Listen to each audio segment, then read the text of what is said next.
Здравствуйте, самые лучшие зрители! Меня зовут Полина. Скоро весна. Конечно, всем хочется цветов, шампанского и бриллиантов. А сегодня попытаемся разобраться в хитросплетениях очень красивого лоскутного блока с названием «Цветок». Ведь вроде бы и схема простая. Я этот блок на картинке увидела в интернете, но начала шить и поняла, что без пол-литра тут не разобраться, и надо бы снять мастер-класс. Естественно, это скоростной метод сборки. Для работы приготовим 2 квадрата контрастного цвета 30 на 30 сантиметров. Сложим их вместе лицевыми сторонами и в нескольких местах заколем булавочками, чтобы не смещались.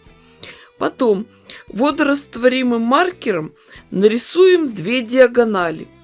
Очень удобно работать широкой прозрачной линейкой.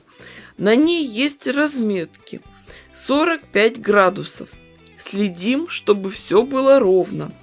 И, конечно же, диагонали в центре детали должны пересекаться под прямым углом, иначе фокус не получится. После этого делаем строчку по периметру на ширину лапки. При работе за швейной машинкой строчку делаем мелкой. В начале и в конце каждой прошиваемой стороны обязательно делаем закрепки. Помните, что от качества этой строчки будет зависеть качество всего изделия. Отшитую деталь разрежем по диагоналям. Конечно, лучше сразу срезать уголочки. И получается у нас 4 заготовки. Квадраты, состоящие из 2 треугольников. Их надо развернуть, швы лучше расправить на 2 стороны и тщательно проутюжить.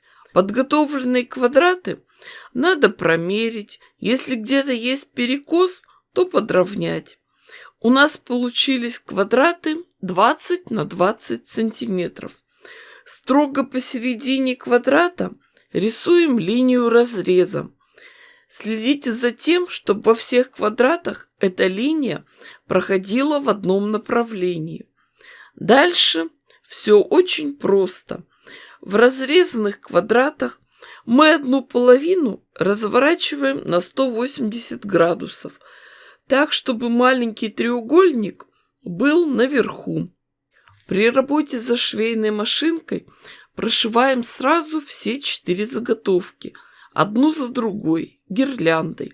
Дошили до конца, переходим на кусочек вспомогательной ткани и после этого отрезаем отшитые детали. Так мы экономим нитки, время и нервы. Детали разворачиваем, проутюживаем и готовим к дальнейшей работе. Нам надо их сшить вместе, но есть одна загвоздка. После всех манипуляций у нас получаются не квадраты, а прямоугольники. И если их соединять, то остаются торчащие края. Для красоты рисунка надо, чтобы совпадали края и середины деталей, те места, где в рисунке уголочки.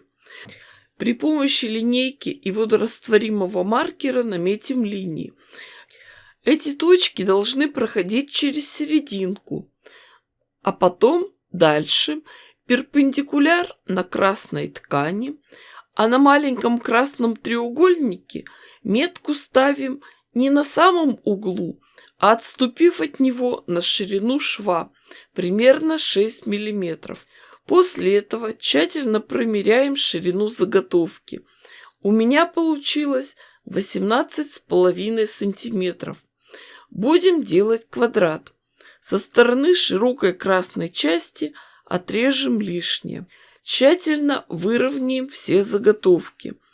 Я думаю, что вы все уже догадались, почему получилась такая разница. В одном направлении часть ткани ушла в шов. Собираем, складываем узор. Цветок, вертушку. Для того, чтобы все уголочки состыковались, сразу же определим точки, которые должны совпасть.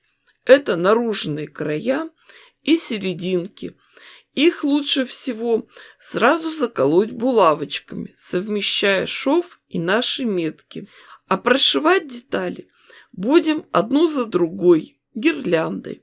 В таком случае никуда не денется и не убежит центр заготовки.